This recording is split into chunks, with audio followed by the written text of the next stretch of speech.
Hi, I'm Georgia Jones and welcome to my series Bump, a candid, open and honest look at pregnancy, parenthood and beyond. Bump is brought to you by Ladybird Books and Make Time to Play app. Today I am joined by the lovely Rhiannon, and Rhiannon is from Ladybird Books. And now Rhiannon, you are commissioning editor of Ladybird Books. Yeah. So what does that mean? So commissioning editor is basically where you go out into the world and decide what books aren't there that you think should be, and then you make those ideas a reality, really. So I do anything from kind of market research through to actually developing a book, working with illustrators, and there's often an element of writing, which is such a lovely part of the job because you're just that bit more engaged with what you're working on, and it's just a wonderful way of kind of bringing the book to life, and it's such a great opportunity to have. And how do you come up with the ideas? Because there's so many children's books out there already, obviously. So how do you think of all these new ideas? So it's a lot of like going to Waterstones, sorry guys, I'm just going to go out the office now because I've got to do some market research, which is sit and read loads of children's books. And you just sit there, without a child yourself, so you feel a little bit like you shouldn't be there, but just Nobody knows. No one knows. Looking through all of the books that are currently out there, and just thinking, is there a way that we could either do what is already being done but better, or is there alternatively a space that isn't actually being published into at all? So a lot of market research. There's a lot of trend research, which is quite an interesting part of it. What trends are there at the moment? You don't think about trends in children's books, but of course there is. There really are. I think it's a really great driver for a book if there's a trend behind it. So for instance, mermaid. Obviously, mermaids are everywhere you look at the moment. Popular. They're really popular. There was that trend of the knitted mermaid tails, wasn't there, for people to wear? Amazing. So, mermaids, unicorns, still going strong. Unicorns is a big one, They're everywhere you look. So these kind of things, it's quite interesting to wander down Oxford Street and look at apparel and clothing, because actually it filters down. So what you'll see as a trend in adults' clothing comes down to children's clothing, and children's clothing comes down to books. So that's quite an interesting way of just, go to Primark and see what's on the front of T-shirts. Exactly, like, are unicorns more popular, or is the llama coming up from behind? And actually, llama's quite popular now. Do you think really it's going to overtake the unicorn? Or I don't think it's going to quite make it. They're really popular, but it's quite niche. Are a lot of your books, do they kind of have like a story, a meaning behind them, like that a child can learn from? Yeah, actually a lot of them. That's something that a lot of our Ladybird books do. So even if it's a picture book, which usually is slightly more story heavy and less educational, we make sure all of our picture books have some kind of soft learning purpose. So in 10 Minutes to Bed, which is our most popular picture book series with Ladybird, it's actually teaching a child how to wind down before bed. They're paced in a certain way, so it'll start off with an adventure. It'll be stimulating and exciting. So that's these books? This is one of them. And then they'll just gradually calm down. Okay. And your name is there, which means... My name is there, yes. So I got to write these, which is fabulous. Thank you. It's How so amazing. exciting. It's a really lovely opportunity. And cute. There's like a little... It's the land of Nod. So basically, each character lives in the land of Nod, which is where no one wants to go to bed, but everyone has to. Yeah.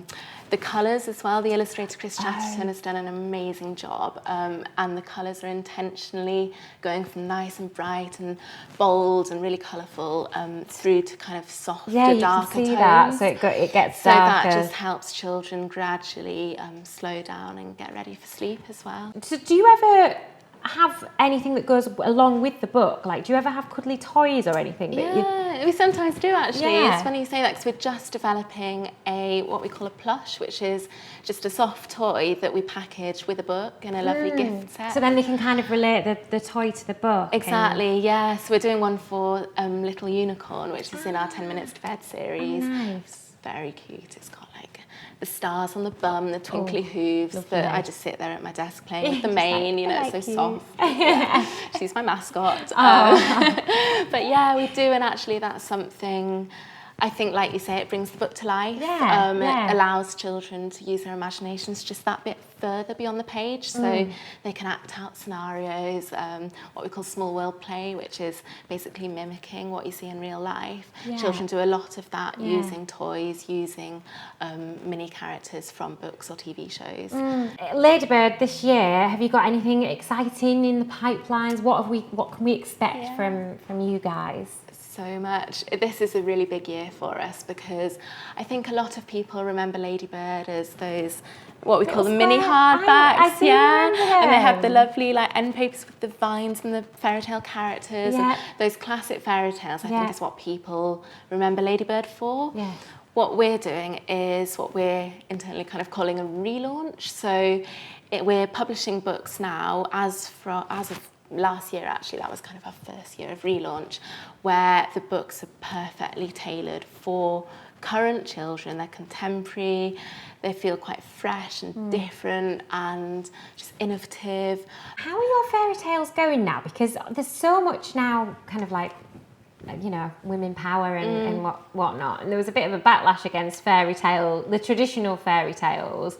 Do you have to be kind of careful now a bit more with like the fairy tales that you're publishing? I think so. I think you're completely right in that there has been a closer focus on whether we're being biased to one gender or another, or maybe falsely representative. So in fairy tales, traditionally, you do get the slightly weaker heroine and the slightly stronger hero, and that's something where, you know, girls play the secondary role a lot in fairy tales, and that's something that we are trying to subvert. So we're doing Ladybird Tales of Adventurous Girls, which is using classic tales from around the world. So it's nice and inclusive because we've got illustrators and stories from around the world.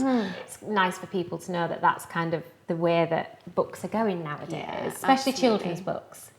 Because it's important for them to learn from a young age, like, you know, that everybody's equal, I suppose. Exactly. But thank you, Rhiannon. That was amazing. I think I'll read them with a lot more like respect now. I'll be like, so much went into this. It's fabulous. But thank you. No, that was brilliant. Really good to chat to you. You too. Thanks a lot. This is story time with Ladybird Books, and today I'm reading To the Moon, a push and pull adventure. We're going to the moon. Our spaceship is tucked inside a mighty rocket. 5, 4, 3, 2, 1. Lift off! If you want to read more of this book, then click on the link below.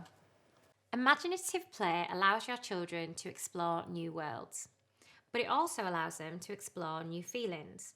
As your child thinks about other people or characters in play, it helps develop empathy and emotional resilience. For more ideas and inspiration for playtime, download the Make Time to Play app.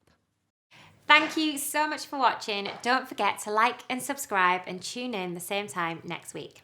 Bye.